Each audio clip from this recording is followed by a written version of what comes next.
Albert Einstein, one of the greatest minds in the world, once said, "The only thing that you absolutely have to know is the location of the library." Today, I will be informing you about libraries. Some of you may not use the library very much or even at all, and this speech will give you some more information about it. Some of you may use the library every day or even multiple times a week. Well, this speech will give you even more information about libraries that you probably didn't know, and that surprised even me until I started working in one. I have been in the library world for about 4 years, and throughout those years, I've learned many things firsthand about libraries. I've also read various books and gone on various websites in order to gain more information about libraries. Today, we will be looking at the history, present, and the future of libraries. First, let's look at the history of libraries.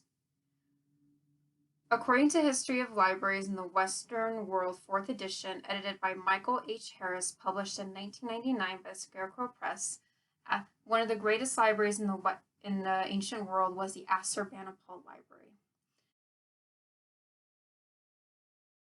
This library was started by Sargon II, but it didn't really come to fruition or really become great until his great-grandson, Assurbanipal, whom the library is named after, took over.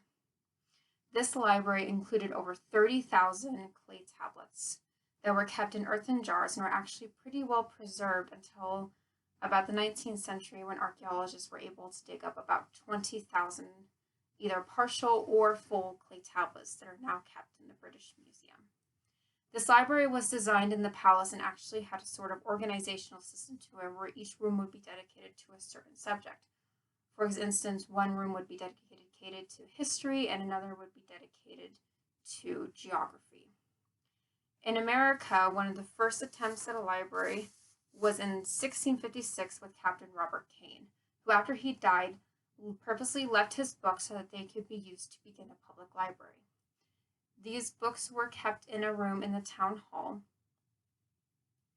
but unfortunately were not used very much. It wasn't until about 1726, when Benjamin Franklin himself started the Junto Library in Philadelphia, that the public libraries really came to fruition in America. He started this library with the purpose that it would be able to nurture thought and debate that would be able to better mankind.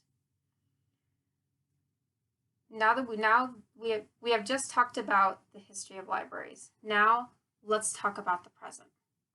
Today, libraries have moved beyond being just for books or even just for clay tablets. They offer a wide variety of programs that relate to learning. With kids, this can have a great range. It can range from babies having, say, a story time that would promote reading, all the way up to the teens, who often are involved in STEM activities like coding or building or anything other related to STEM field. With adults, this focus becomes learning life skills. They can learn skills from resume building, technology, learning how to use a computer or different applications on a computer, to gardening, or even just learning some hobbies like knitting or crocheting or some paper craft. They also offer the crucial role of providing technology access. As John Palfrey in the book Bibliotech: Why Libraries Matter More Than Ever in the Age of Google, published in 2015 by Basic Books, libraries can play a crucial role in reducing the digital divide between those who have access to fast internet and those who do not. Oftentimes, even multiple times a day at work, I often come across patrons who say, "I just need to use a computer. I need to apply for a job. I need to get on my email. I need to print this off, and I can't do it at home." So libraries today often fill that gap or provide that crucial role that's very much needed in this day and age, with the world becoming so technology dependent. Libraries are also going stronger than ever. In 2018, the Idaho Commission for Library gathered statistics and reported that a little more than 50% of Idahoans had a library card. This means that probably about half of you watching have a library card or know someone who has a library card. We have just talked about libraries in the present. Now let's talk about the future of libraries. A common misconception about libraries is that they don't have any place in the future. But one of the library's greatest strengths is their ability to adapt. They often embrace new technologies and are willing to learn or even provide access to patrons. This can include anything from simple giving access to computers or tablets, or even libraries are even buying 3D printers and making those available for patrons to use all across the country. They also offer a wide variety of online resources. These resources can include ability to learn a language, find a recipe, access to databases for research, anything along those lines. Libraries are more than willing to embrace and adapt to give their patrons the best experience. They also offer the most valuable role of providing a way for patrons to have a place where they can research or get help on research.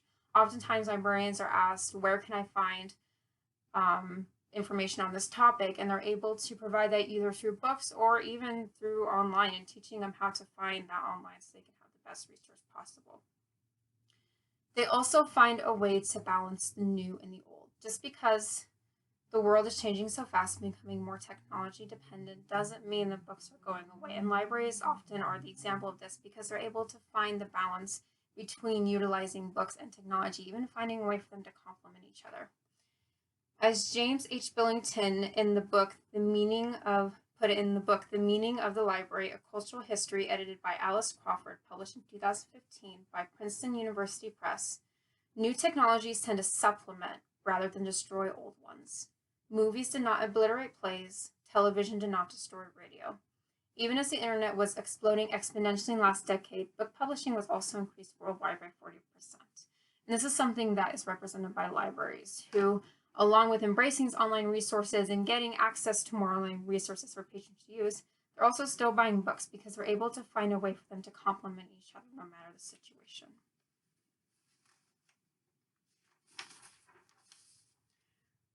We have just been informed about libraries. We have looked at the history, present, and future of libraries. Once again, as Albert Einstein once put it, the only thing you absolutely have to know is the location of the library. So remember, when you have an inquiry, head on down to your local library.